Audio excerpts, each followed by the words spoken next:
我电话响了，我先接个电话。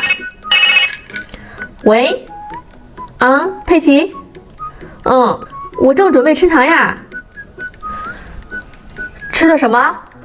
今天吃的是奶酪棒啊。对，今天吃的是汪汪队的奶酪棒。你快回来吧。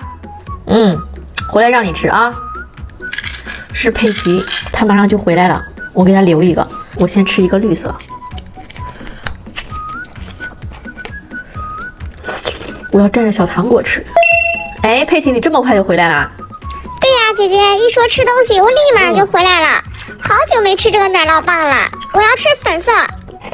好，姐姐知道你要吃粉色，给你留着粉色呢。来，姐姐对我真好，我也要像姐姐一样蘸糖果吃。好，我给你蘸点糖果。给，这么多糖果可以吧？哇，你一口就给吃完了啊！你可真厉害。好吧，好吧，出去玩吧，拜拜。